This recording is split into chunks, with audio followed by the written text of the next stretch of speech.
So Beth's mom had passed away. Um, like I said, Joseph was helping with some of the pictures or the craft, whatever they were doing for the mom services.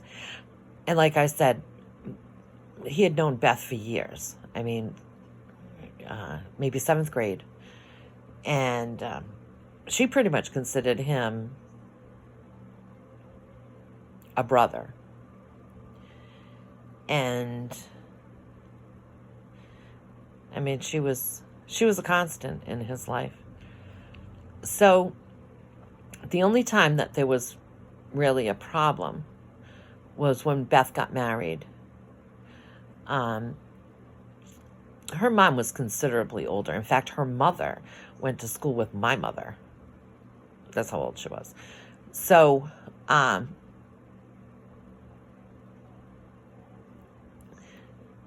guess that era or whatever, not very accepting of gays and things like that. So the mother did not want Joseph at the wedding for fear that he might bring his significant other. And I guess that takes away from a bride. I don't know. I always thought you weren't supposed to wear white. But the mother definitely did not care for Joseph being gay. And Joseph had expressed that quite a few times with me. And I mean, Beth was really a constant in our life.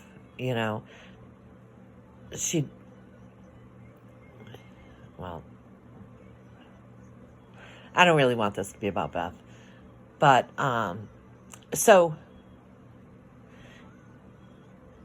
I knew that was like one of the things. And Joseph had called me a couple of times about, what do you think about this? Or where do you think at this time of night she can get that? Or whatever. Getting ready for the next day. So we were going to go to Frank's restaurant. And I figured that I'd be there 9:20, 9:30. So, that was the plan. We were going to go for breakfast. And then he was going to get ready to go to the service. So it was before 9. I'm in Cumberland, and I was actually in the garage of the house preparing some flowers for the family to go and put on this woman's husband's grave. And I had already been up and cleaned the pool and, did so many things, getting them ready for their weekend so that they would have a nice weekend with her. And Michael pulled up. And that was odd for him to just pull up. So I'm like, hey, what are you doing here? And he just looked at me and he said, it's not good. And I said to him, is it your father? And he said, no. I said, is it your mother? And he said, no. So now I say, is it my mother? And he can't even talk. He's just shaking his head. And he said, it's Joseph. And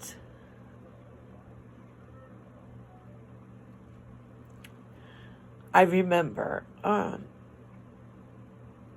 thinking, kept going through my head that I didn't hear him right. That's not what he said. He's not this upset over Joseph. What could have possibly happened? So I said,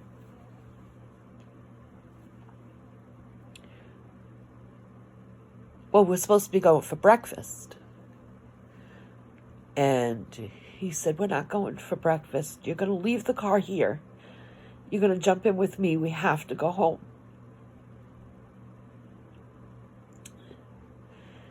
And there was nobody to take care of the elderly lady. So I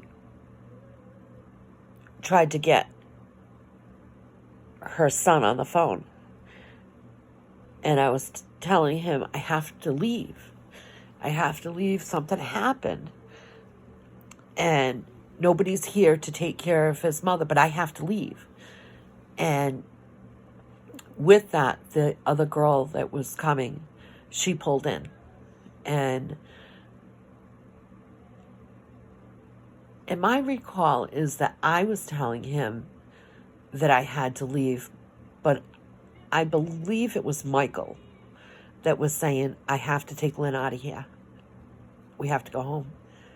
And like I said, the girl pulled in, and I remember just collapsing to the ground and saying, I can't move.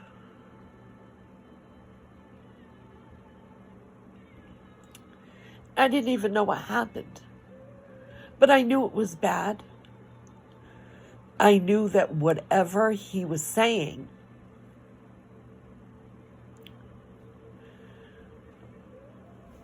was enough to make him not be able to talk. So I get in with him, and we're driving, and I said, what happened? What's going on? And he said, Joseph's gone. And I said, what? What do you mean gone? Where did he go? I said, none of this makes any sense. We're supposed to be at Frank's restaurant at 9:30. He has plans today with Beth. What do you mean he's gone? And I think that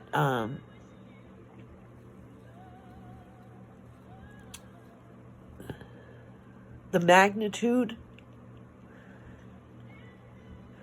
of what was happening was realized when we're coming down the street and people are outside, and the police are here.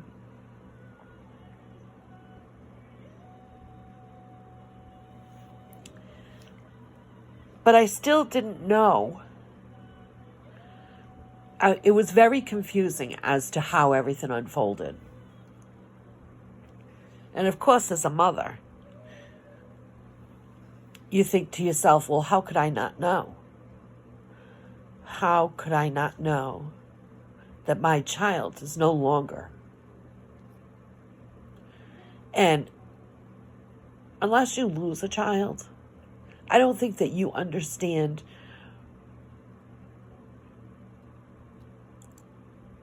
the feeling that you would expect to have. Like an instant emptiness or something. That connection with that child that you brought into this world. If they're no longer, why didn't your body tell you that? And this is what I'm thinking to myself. I would know. I would know. So we pull in and we come in the house, and immediately I look over at my mother, who's shaking. And she's shaking so bad. And I'm like, what is going on here? And I can hear these noises coming from her that I've never heard before in my life. It was like a wailing. And I looked at her and I said, what happened? And she just shook her head, no. And I was like, well, wait a minute. What is going on here? What happened? So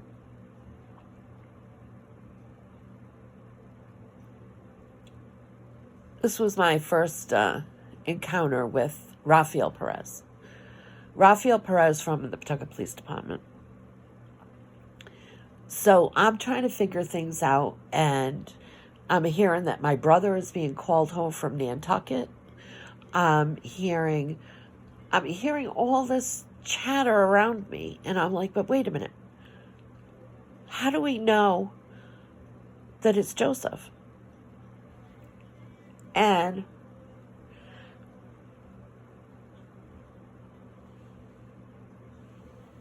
Rafael Perez is walking around, and he's talking